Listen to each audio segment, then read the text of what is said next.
আমি এবং আমার হাজবেন্ড দুজনেই চাকরি করে একটা বিজনেস দেই, যেখানে বিজনেসের মাঝে আমার এবং আমার হাজবেন্ডের দুজনের অর্থ 50% করে, কিন্তু আমার হাজবেন্ড আমাকে কোনো লাভের অংশ দেয় না। আমি তাকে না জানিয়ে যদি কিছু টাকা নেই তাহলে কি আমার গুনাহ হবে? বর্তমান শিক্ষা কারিকুলামের সমালোচনা করে সোশ্যাল মিডিয়া লেখালেখি করায় কিশোরগঞ্জের এক কলেজ শিক্ষকের পদ অবনমন করা হয়েছে। ডিজিটাল সিকিউরিটি অ্যাক্টে মামলা সহ বিভিন্ন খড়গ নেমে এসেছে। তার উপর বিষয়টা কিভাবে দেখেছেন? একটি পাবলিক বিশ্ববিদ্যালয়ের শিক্ষকের বিরুদ্ধে তার স্ত্রী সংবাদ সম্মেলন করে অভিযোগ করেছেন তার শিক্ষক স্বামী তাকে নিয়মিত নির্যাতন করে এবং যৌতুক দাবি করে। এই বিষয়ে আপনার মন্তব্য কামনা করছি। শ্রেণীকক্ষে ছাত্রী হিজাব নেকাব খুলতে বাধ্য করা, ধর্মীয় অনুভূতিতে আঘাত ও ব্যক্তি স্বাধীনতায় হস্তক্ষেপ করার অভিযোগে রাজশাহী বিশ্ববিদ্যালয়ের এক শিক্ষককে গত 12 মার্চ 5 বছরের জন্য সকল একাডেমিক কার্যক্রম থেকে অব্যাহতি দেওয়া হয়। তবে এই শাস্তির 3 মাস না পেরোতেই অধ্যাপক হিসেবে তাকে পদোন্নতি দেওয়া হয়েছে। বিষয়টাকে কিভাবে দেখেন? চলুন আর দেরি না করে আপনাদের প্রশ্নের উত্তর দেওয়ার আলোকিত ভবনে প্রবেশ করি। আমি পর্দা করাতে রাজি না, কিন্তু আমি পর্দা করতে চাই, পর্দা করি।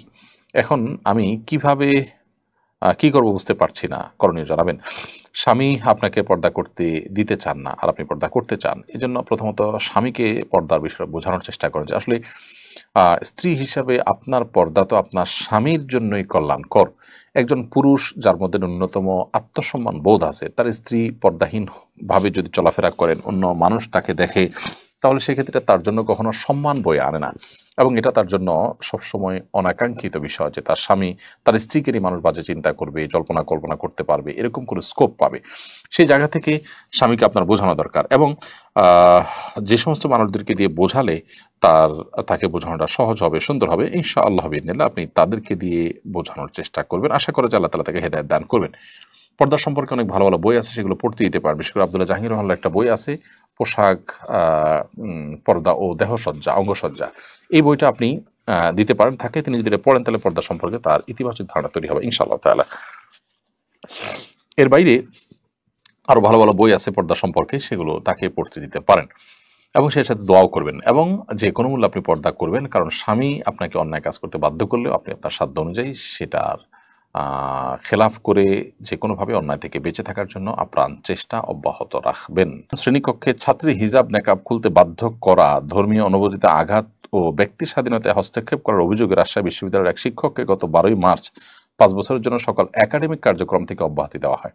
তবে এই শাস্তির 3 মাস না পেরোতেই অধ্যাপক হিসেবে তাকে পদোন্নতি দেওয়া হয়েছে। বিষয়টাকে কিভাবে দেখেন? খুবই গর্হিত এবং জঘন্য একটি দৃষ্টান্ত এটি। এটির ফলে এ ধরনের সমাজে বিশৃঙ্খলা সৃষ্টি করার মতো কাজগুলো এ ধরনের উগ্র মানুষেরা এবং সংকীর্ণ চিন্তার মানুষেরা আরো বেশি করার সাহস পাবে। বিধায় এটির তদন্তমূলক তদন্ত করে এটির ব্যবস্থা গ্রহণ করা, এটির পেছনে যারা আছে তাদেরকে আইনের আওতায় আনা এবং দৃষ্টান্তমূলক শাস্তি দেওয়াটা খুবই জরুরি একটি বিষয়। দেখুন, এভাবে ছোট ছোট বিষয়গুলোই একটা সময় বড় বিষয়ে পরিণত হয় এবং সমাজের মানুষের মধ্যে আস্থার ঘাটতি দেখা দেয়। বিচারহীনতার যে কালচার আমাদের সমাজে রয়েছে, এ ধরনের ঘটনাগুলো সেটিকে আরো স্টাবলিশ করবে। বিধায় সংশ্লিষ্ট মহলের দায়িত্ব থাকবে, আমরা আশা করব যে তারা এ ধরনের ঘটনার পেছনে যারা জড়িত আছে তাদেরকে উপযুক্ত শাস্তির আওতায় আনবেন এবং কোনোভাবেই এটি গ্রহণযোগ্য নয় যে একজন শিক্ষক যিনি পানিশমেন্ট পেয়েছেন তার অপরাধের কারণে তিনি নির্দিষ্ট অপরাধের যে সাজা পানিশমেন্ট সেটি ভোগ করার আগে আগে তাকে আবার পুরস্কৃত করা হবে। খুবই জঘন্য একটি বিষয়। এর পেছনের যে সমস্ত কবজা নানা মানুষগুলো আছে তাদেরকে আসলেই বিচারের আওতায় আনা উচিত এবং এদের বিরুদ্ধে আমাদের প্রত্যেকটা মানুষের যার যার জায়গা থেকে মুখ খোলা উচিত, কথা বলা উচিত। একটি পাবলিক বিশ্ববিদ্যালয়ের শিক্ষকের বিরুদ্ধে তার স্ত্রী সংবাদ সম্মেলন করে অভিযোগ করেছেন তার শিক্ষক স্বামী তাকে নিয়মিত নির্যাতন করে এবং যৌতুক দাবি করে। এই বিষয়ে আপনার মন্তব্য কামনা করছি। দেখুন, পাবলিক বিশ্ববিদ্যালয়ের শিক্ষক এর বিরুদ্ধে এ ধরনের অভিযোগ যেমন উঠেছে, এই ধরনের অভিযোগ আরো বিভিন্ন পেশার মানুষদের বিরুদ্ধেও কিন্তু উঠতে পারে। তো এরকম পরিস্থিতি আমাদের সমাজে যে হচ্ছে সেটি দুঃখজনক। আল্লাহ তাআলা কোরআনে কারিমে আমাদেরকে নির্দেশ করেছেন পুরুষদেরকে আশিরুহুন্না বিল মারুফ, তোমরা তোমাদের স্ত্রীগণের সাথে সুন্দর এবং যথাযথভাবে তোমাদের দিনাতিপাত করো এবং সংসার করো, অতএব তাদের প্রতি কোনো অবিচার করা জায়েজ নয়। ঠিক একইভাবে স্ত্রীগণও স্বামীর প্রতি কোনোভাবে যদি অনাচার এবং অবিচার করেন, আজকাল অনেক ঘরে ঘরে স্বামীদেরকে নানা ফাঁদে ফেলে তাদেরকে নানা রকম টর্চার করা হয়ে থাকে, তাদেরকে দুর্বল করার চেষ্টা করা হয়ে থাকে, সেগুলো কিন্তু অনুচিত এবং হারাম কাজ। একজন মুসলমান তিনি বিশ্বাস করবেন যে তার প্রত্যেকটা কর্মকাণ্ডের জন্য আল্লাহর সামনে তাকে দাঁড়াতে হবে, এই ধরনের হারাম কাজ থেকে বেঁচে থাকার চেষ্টা করতে হবে। জুলুম সর্বাবস্থায় অন্ধকার হয়ে আসবে কিয়ামতের ময়দানে। নবী সাল্লাল্লাহু আলাইহি ওয়াসাল্লাম বলেছেন, আয-যুলমু যুলুমাতুন ইয়াউমাল কিয়ামা, দুনিয়ার জুলুম কিয়ামতের ময়দানে বহুমুখী অন্ধকার হয়ে আমাদের সামনে কিন্তু আবির্ভূত হবে। বর্তমান শিক্ষা কারিকুলামের সমালোচনা করে সোশ্যাল মিডিয়া লেখালেখি করায় কিশোরগঞ্জের এক কলেজ শিক্ষকের পদ অবনমন করা হয়েছে। ডিজিটাল সিকিউরিটি অ্যাক্টে মামলা সহ বিভিন্ন খড়গ নেমে এসেছে তার উপর। বিষয়টা কিভাবে দেখেছেন ভাই আব্দুর রাজ্জাক? আইনে কি আছে আমি জানি না, আইনের প্রতি শ্রদ্ধা রেখেই বলছি আমি। শৃঙ্খলা, নিয়ম এটা সবার মেনে চলা উচিত, কিন্তু শিক্ষা কারিকুলামে যে ঝামেলা আছে, বিশেষ করে পাঠ্যপুস্তকে যে বিশাল বড় ধরনের সমস্যা তৈরি করেছে দেশের কিছু এনজিও এবং বিদেশি কিছু এম্বাসির পৃষ্ঠপোষকতা তারা এই কাজগুলো করেছে, এটাও এখন ওপেন সিক্রেট এবং বিষয়টা সরকারের কনসার্নেও আছে আমি যতটুকু জানি। কারণ ইতিমধ্যে আমরা দেখেছি যে এনসিটিভির একজন এই কাজের জন্য অভিযুক্ত ব্যক্তি, যার ব্যাপারে বহু অভিযোগ রয়েছে, অভিযোগের পাহাড় রয়েছে, সকল নষ্টামের মূলে যে কয়েকজন রয়েছে তার মধ্যে তিনি, সেই মশিউজ্জামানকে ওএসডি করেছেন সরকার।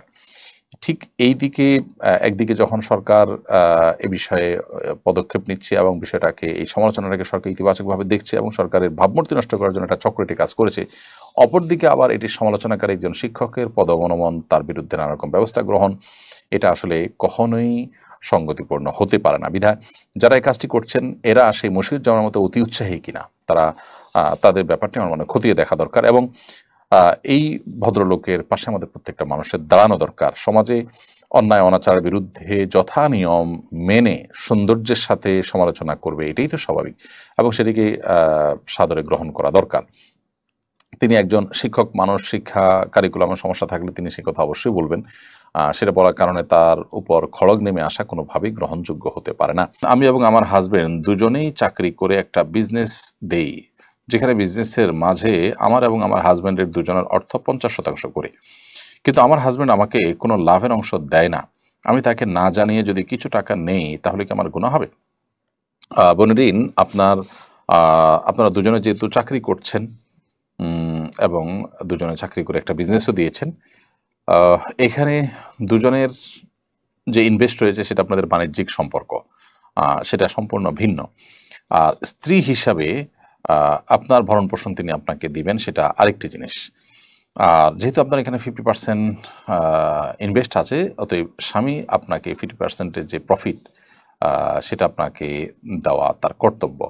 যদি না দেন তাহলে সেক্ষেত্রে আপনি সেখান থেকে তাকে না জেনে টাকা নিতে পারবেন। কারণ কারোর অধিকার যদি কারোর কাছে থেকে যায়, তিনি যদি সেটা থেকে বঞ্চিত করেন তাকে, তাহলে তিনি তার অগোচরে সেই অধিকারটুকু আদায় করে নিতে পারবেন, সেটা রাইট তার আছে।